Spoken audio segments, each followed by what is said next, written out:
Yo, what is going on, Headliner Nation? It's your boy, the Doc, and we are back for the Week 10 injury update show. You guys know the deal. Each and every week, I, an actual doctor, go through all the major injuries and tell you about what you need to know for your fantasy teams. And this week, we're going to switch up the formatting a little bit on this video. I do think that this year has been one of the worst years that I've had on this channel, and I'll be totally upfront with you guys. I've been wrong more than I expected to be, and flat wrong, which is surprising, but really the problem is we're just not getting good injury information from the NFL right now. A lot of teams are playing games with the injury reports. A lot of teams are being untruthful about when a guy will or will not return, and that creates a lot of confusion when I make a projection based on information that's just a flat out lie. And so what we're going to do in this episode is I'm just going to tell you about all the major injuries that you should know about, tell you what my professional opinion is on those specific players, and hopefully you'll get a lot more out of this type of video. And I'm still going to encourage you guys, if there is someone specifically that you want me to talk about that I don't mention in the video, leave them in the comments down below. I'm going to try to answer as many of those comments as I can.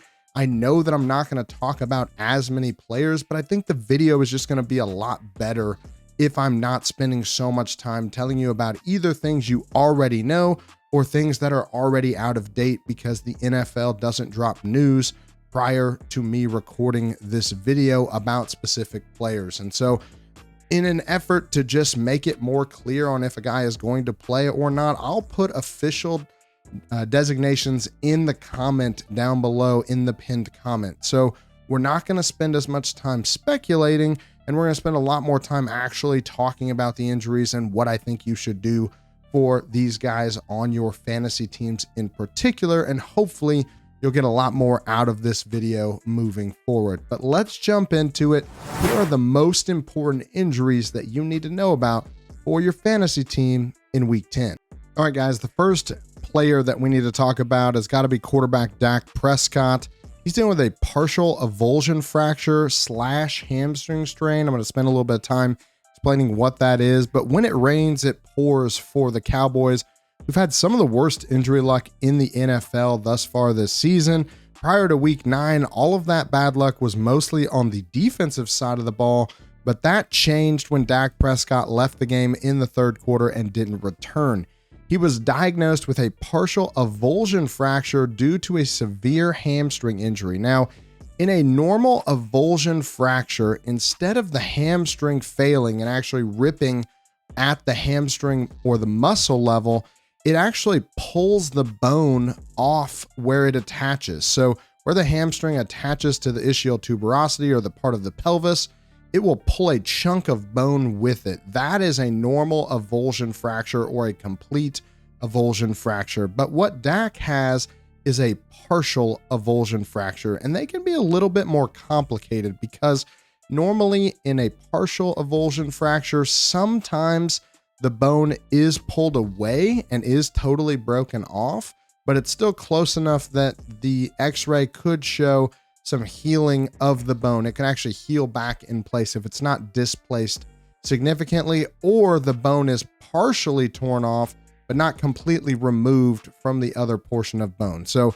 where the tendon attaches at the bone, that portion is where the avulsion fracture is taking place. And a partial avulsion fracture still means there's a fracture. It just means the bone might be just cracked off instead of completely removed from that other portion of bone. And it creates a serious dilemma for the Cowboys because they can opt to rest Dak for a few weeks, see if that fracture will heal back on its own without putting too much stress on the hamstring. But there isn't a guarantee that it will heal correctly. And so they could wait and then still have to go in and do a surgery, which you would do with a full avulsion fracture. So if it was fully pulled away, you would go in, re-anchor it back so that it can heal correctly. And that surgery takes a lot of time to recover from, often 4 to 6 months before a player returns. So either way, we're probably looking at a significant amount of time missed for Dak Prescott, with this injury. I personally am not opposed to dropping him if you don't have an IR spot. There's a very good chance that he ends up on the IR, and there's even a chance that he could end up on the IR and then later still have to have that surgery. So we're looking at a minimum of about 4 to 6 weeks of recovery if it can heal itself, probably even longer, and at a max 4 to 6 months. So this is a very significant injury for the Cowboys and for Dak Prescott. It's not really something that I want to mess with from a fantasy perspective. I'm probably just getting him off my roster if I can't stash him on an IR. But Dak Prescott was not the only player for the Cowboys who had an injury in week 9. CeeDee Lamb also has an AC sprain. Now, the AC joint is where your clavicle attaches at your acromion, or the bony part of your shoulder. There's a joint right here, and it often gets smushed when wide receivers specifically land hard, or really any player lands hard on that shoulder. And so when that happens, the joint compresses onto itself, and that creates a sprain. Now, the problem with these types of sprains is that they can become incredibly painful. Even if they are not displaced or dislocated, they can still become a significant source of pain. But it looks like the current wide receiver 4 overall, CeeDee Lamb, is dealing with a very minor sprain. So there's still a good chance that he could play this week. The average amount of time missed for a very low grade AC sprain is about 1 to 2 weeks in the NFL. So there's still a chance he misses this week, still a chance that he plays. But either way, I'm not overly concerned about the severity of this shoulder injury. If he doesn't play this week, there's a good chance that he could play next week. But the bigger question is what does he look like without Dak Prescott throwing him the ball? So far, over his career in 25 games with Cooper Rush, he's averaging 10 less receiving yards per game. But again, he's still getting targeted with a very high volume. So you're probably still throwing him in your lineups, even if he is a little banged up this week. And so while I'm not too worried about CeeDee Lamb's shoulder injury, Trevor Lawrence picked up an issue last week that I am keeping a close eye on. Now, there's reports that Lawrence and the team are looking into options regarding how to treat the issue in his non-throwing shoulder.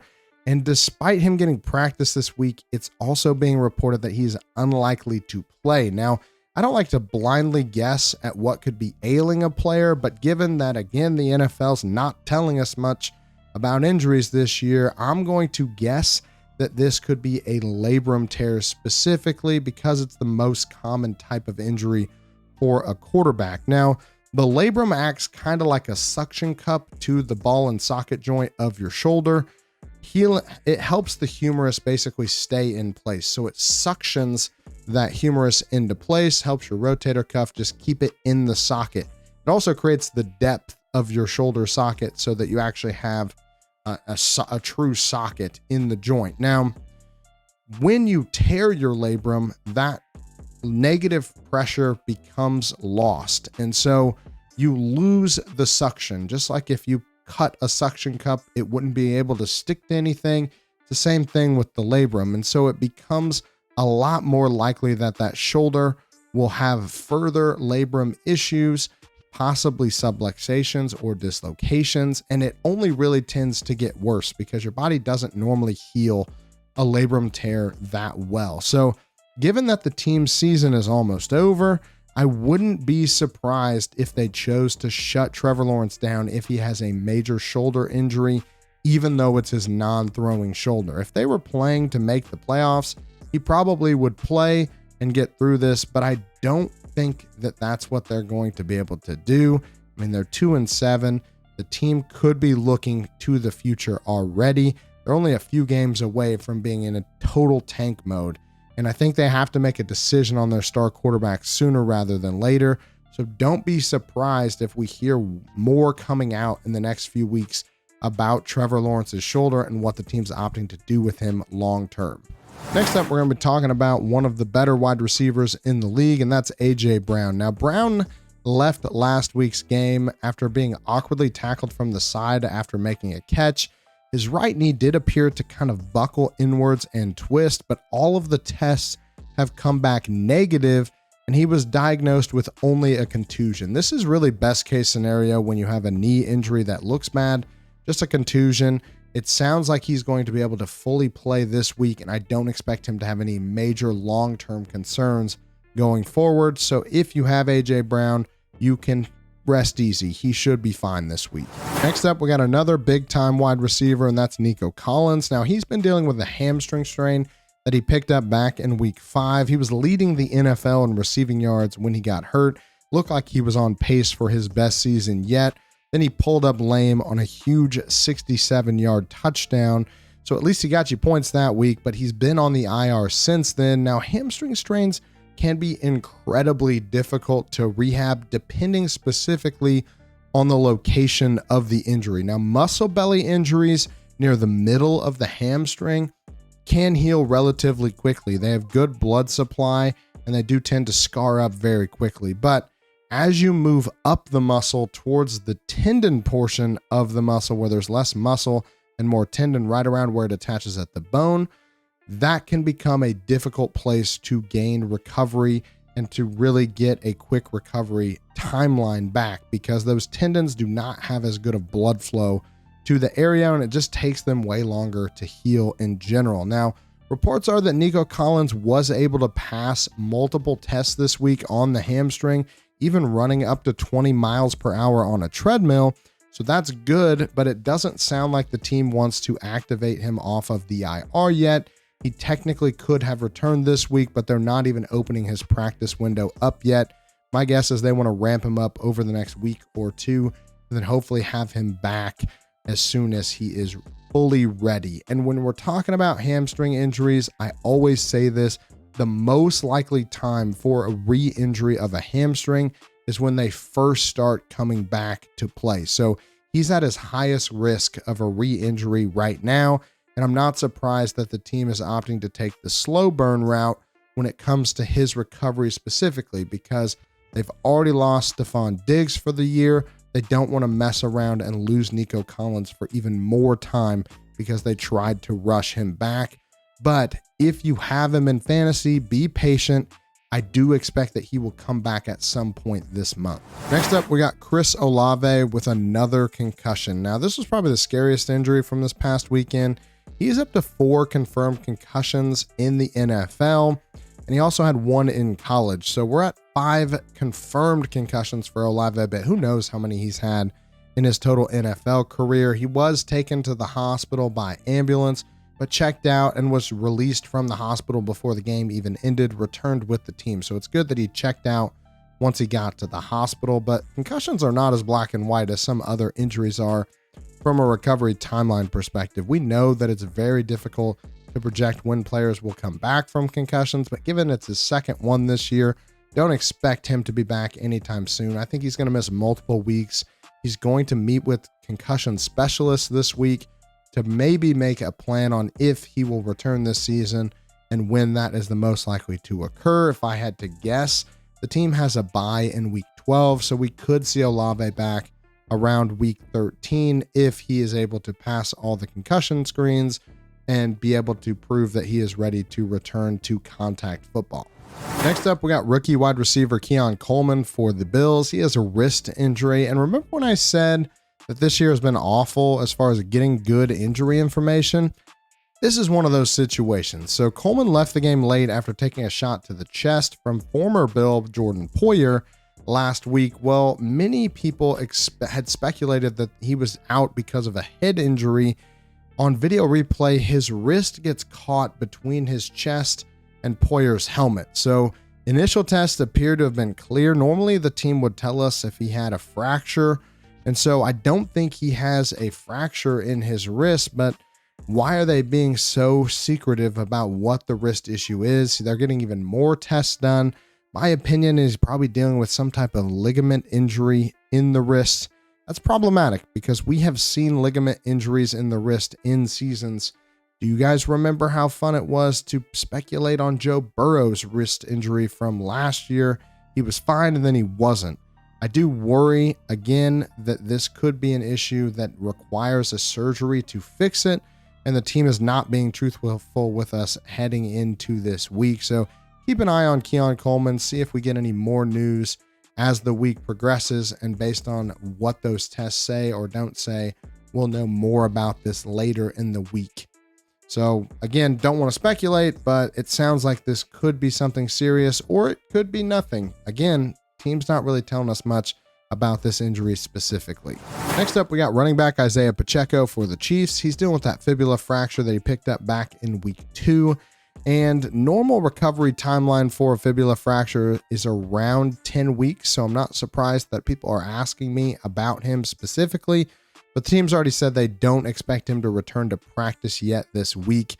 Ian Rappaport did give us at least a little bit of insight on what their plan is, though, saying that the team expected him back around late November. So my guess is that he's going to start practicing either next week or the week after that, and probably be cleared pretty quickly once he can show that he is back up to full speed. So if you're going to trade for him, now is probably the time, as news is only going to get better over the next few weeks regarding Isaiah Pacheco and his progress. And finally, I saved the best for last. Let's talk about Christian McCaffrey and his Achilles tendonitis. This was honestly kind of a pleasant surprise for me. McCaffrey returned to practice this week and apparently is fully healed and ready to return as soon as this week. So far there's been no reports of him even having a little bit of pain, and no real lingering effects from his Achilles tendonitis issue that has plagued him since before the season even began. Coming off the bye week last week, you have to wonder if week 10 was always kind of the plan for him to return. And I think that there's a good chance that we see him at full strength this week without any limitations. So obviously, if Christian McCaffrey is playing, you're going to be throwing him into your lineups. But just know that so far in practice, all of the reports have been very, very good regarding his recovery.